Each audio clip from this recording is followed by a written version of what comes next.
بسم اللہ الرحمن الرحیم۔ السلام علیکم ناظرین، امید ہے آپ سب خیریت سے ہوں گے۔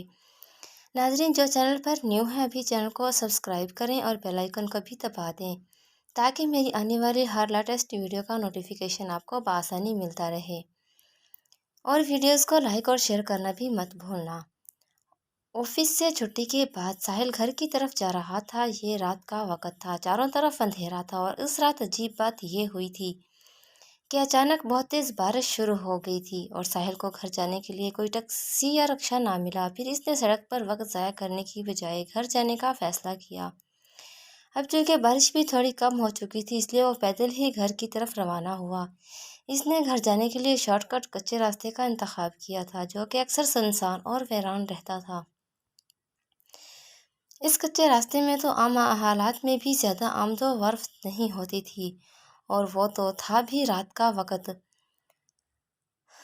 اور بارش بھی ہو رہی تھی، اس لیے وہ راستہ بالکل خالی تھا۔ ساحل تیزی سے قدم اٹھاتا گھر کی طرف جا رہا تھا۔ تیز تیز ہوائیں چل رہی تھی، بارش کا رفتار آہستہ آہستہ بڑھنے لگا۔ ساحل بارش سے بچنے کے لیے راستے پر موجود ایک درخت کے نیچے آ کر کھڑا ہو گیا، لیکن بارش نے یہاں بھی اس کا پیچھا نہ چھوڑا۔ پھر اچانک آسمان سے برف باری شروع ہو گئی۔ اب سچ میں ساحل کو گھبراہٹ ہونے لگی۔ بارش تو وہ جیسے کیسے برداشت کر ہی لیتا، لیکن برف باری سے کیسے خود کو بچاتا؟ ادھر ادھر دیکھتے ہوئے اچانک ساحل کی نظر سامنے ایک پرانے چھوٹے گھر پر پڑی۔ وہ گھر پرانا، کھنڈر اور خالی نظر آ رہا تھا۔ ساحل بنا کوئی وقت ضائع کیے اس گھر کی طرف چل پڑا اور بھاگتے ہوئے تیزی سے اس چھوٹے گھر کے اندر داخل ہو گیا، جو ہر طرف ٹوٹ پھوٹ کا شکار تھا۔ ساحل کے گھر کے اندر داخل ہوتے ہی پیچھے سے دروازہ بند ہو گیا۔ ساحل نے سوچا شاید تیز ہوا سے بند ہوا ہوگا۔ پھر ساحل ایک پرانے کمرے میں آیا۔ اس کمرے میں ایک پرانا بیڈ تھا اور کچھ ٹوٹی پھوٹی کرسیاں۔ ساحل نے کمرے میں پہنچ کر سکون کا سانس لیا۔ اب کم از کم یہاں بارش اور برف باری سے تو وہ بچ سکتا تھا۔ ساحل کو اس کمرے میں ایک عجیب خوشبو کا احساس ہوا۔ بارش کی رفتار بڑھتی چلی جا رہی تھی۔ ساحل وہیں کمرے میں بیٹھا بارش ختم ہونے کا انتظار کر رہا تھا۔ ساحل اس کو کمرے میں بیٹھے ہوئے 10 منٹ کے قریب ہو گئے کہ اچانک ساحل کو ایک لڑکی کے ہنسنے کی آواز آئی۔ ساحل کافی حیران ہوا اور اس نے کھڑے ہو کر باہر دیکھا، لیکن باہر کوئی نہیں تھا۔ ہر طرف بارش اور پانی تھا۔ ساحل ایک بار پھر آ کر کمرے میں بیٹھ گیا اور اسے اپنا وہم لگا۔ 2 منٹ بعد ساحل کو ایک لڑکی کے رونے کی آواز آئی، جیسے کوئی آہستہ آہستہ سسک رہا ہو۔ ساحل اٹھ کر ایک بار پھر باہر دیکھنے لگا، لیکن باہر کوئی نہیں تھا۔ ساحل ایک بار پھر آ کر بیڈ پر بیٹھ گیا۔ اسے وہ گھر کافی عجیب لگ رہا تھا۔ اس نے سوچا جیسے ہی برف باری ختم ہوگی وہ فوراً یہاں سے نکل جائے گا۔ پتہ نہیں وہ آوازیں کس کی تھیں۔ پھر اچانک آسمانی بجلی چمکی، باہر گھر کے آنگن میں روشنی ہوئی، اور اس روشنی میں ساحل نے دیکھا کہ گھر کے بالکل آنگن میں ایک درخت کے نیچے بہت بڑی قبر تھی، جو کہ بہت پرانی معلوم ہو رہی تھی۔ ساحل نے حیران ہو کر اس قبر کو دیکھا۔ وہ قبر گھر کے آنگن میں کیوں تھی، اور وہ کس کی قبر ہو سکتی تھی؟ ایک بے اختیار سی کیفیت میں ساحل کھڑا ہوا اور گھر کے آنگن میں موجود اس قبر کی طرف جانے لگا۔ قبر کے پاس پہنچ کر ساحل اس قبر کو غور سے دیکھنے لگا۔ اس قبر پر ایک تختے لگی تھی۔ وہ لڑکی کی قبر تھی جس کا نام نشودرا تھا، اور وہ کوئی 100 سال پہلے مر گئی تھی، لیکن اتنی پرانی قبر اس گھر کے آنگن میں کیسے؟ اس قبر کے بالکل پاس ایک چراغ رکھا ہوا تھا اور ماچس بھی۔ ساحل نے سوچا کمرے میں اندھیرے پہ بیٹھنے سے بہتر ہے یہی چراغ کمرے میں لے جا کر روشنی کرے۔ یہی سوچ کر ساحل نے وہ چراغ قبر کے پاس سے اٹھائے اور اندر کمرے میں لے آیا۔ ساحل وہ چراغ جلانے ہی والا تھا کہ اچانک ساحل کو ایک لڑکی کی آواز سنائی دی، تم آ گئے، میں 20 سال سے تمہارا انتظار کر رہی تھی۔ ساحل نے گھبرا کر آواز کی طرف دیکھا، لیکن کمرے میں کوئی نہیں تھا۔ اب ساحل کو گھبراہٹ ہونے لگی۔ اس کے ماتھے سے پسینہ پھوٹ گیا اور ڈرتے ہوئے ادھر ادھر دیکھنے لگا۔ بارش رک چکی تھی۔ ساحل نے سوچا واپس گھر چلتا ہوں، یہی سوچ کر وہ کمرے سے نکلا۔ اچانک ساحل کو کسی لڑکی کے رونے کی آواز آئی۔ ساحل نے سامنے دیکھا تو جیسے پتھر کا ہو گیا۔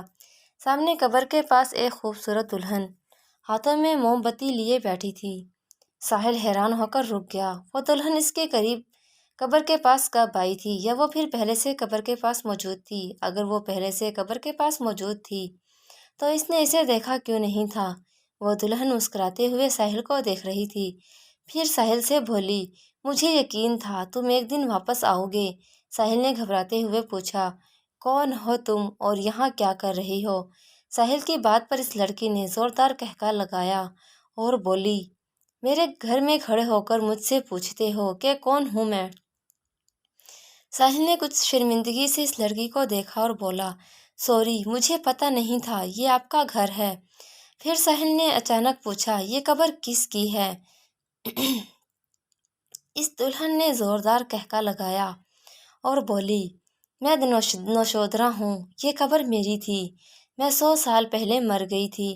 پھر ایک دن چڑیل نے کہا، 100 سال بعد ایک آدمی آئے گا اور وہ اس قبر کے چراغ کو جلائے گا اور تم اس سے شادی کر لینا، پھر تم دوبارہ زندہ ہو جاؤ گی۔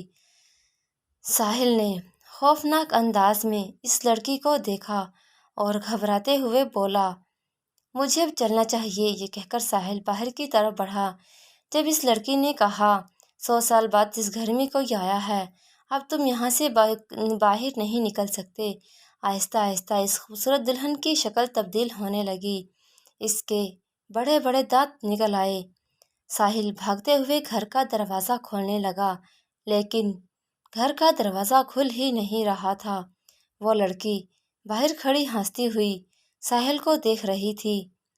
ساحل نے دیوار پر چڑھنے کی کوشش کی، لیکن دیوار پر ہاتھ رکھتے ہی اسے کرنٹ لگا۔ وہ لڑکی بولی، یہ چڑیلوں کا گھر ہے، اب تم یہاں سے کبھی باہر نہیں نکل سکتے۔ ساحل نے جیسے اس کی بات نہیں سنی اور ادھر ادھر بھاگتا رہا تاکہ اس گھر سے باہر نکل سکے، لیکن اس گھر سے نکلنے کا کوئی راستہ نہیں تھا۔ پھر ساحل ایک دوسرے کمرے میں گھس گیا اور دروازہ اندر سے بند کر دیا، لیکن اس کمرے میں ایک بہت بڑی بلی تھی جو بیڈ پہ سو رہی تھی۔ وہ بلی ساحل کو کمرے میں دیکھتے ہی ساحل پر حملہ کرنے لگی۔ ساحل جلدی سے دروازہ کھول کر باہر نکلا، سامنے وہی دلہن کھڑی تھی۔ اس دلہن نے ساحل سے کہا، مجھ سے شادی کر لو نہیں تو مر جاؤ گے۔ ساحل نے کہا، تم ایک چڑیل ہو اور میں انسان، ہماری شادی کبھی نہیں ہو سکتی۔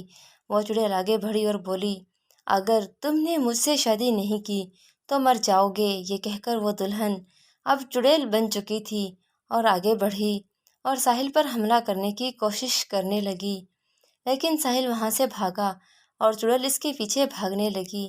چڑیل کہہ رہی تھی، مجھ سے شادی کر لو، میں نے تمہارا اتنا انتظار کیا، آج تمہیں جانے نہیں دوں گی۔ ساحل بھاگتا رہا۔ بھاگتے بھاگتے وہ ایک غار نما کمرے میں داخل ہوا، لیکن وہ کمرہ ختم ہی نہیں ہو رہا تھا۔ وہ بھاگتا جا رہا تھا لیکن اس کمرے کا کوئی دروازہ نہیں تھا۔ پھر وہ ایک خوفناک تہہ خانے میں پہنچ گیا جہاں ہر طرف خون کی بدبو تھی اور خوفناک کھوپڑیاں پڑی ہوئی تھی۔ وہ دلہن ساحل کے پیچھے پیچھے کمرے میں آئی اور بولی، جب تک تم مجھ سے شادی کے لیے راضی نہیں ہوتے تم اسی تہہ خانے میں بند رہو گے۔ یہ کہہ کر وہ دلہن وہاں سے چلی گئی۔ تہہ خانے کا دروازہ خود بخود بند ہو گیا۔ ساحل کا تہہ خانے میں دم گھٹنے لگا۔ اس کی سمجھ میں نہیں آیا کہ وہ کیا کرے اور ساحل کیسے تہہ خانے سے باہر نکلے۔ ساری رات وہ یہی سوچتا رہا یہاں تک کہ صبح ہو گئی۔ وہ تہہ خانے میں بند رہا۔ صبح وہ چڑیل دلہن نشودرا ساحل کے پاس آئی۔ اس دلہن کے ہاتھ میں کچھ پرانے زیور تھے اور اس نے ساحل سے پوچھا، کیا تم مجھ سے شادی کرنے کے لیے راضی ہو؟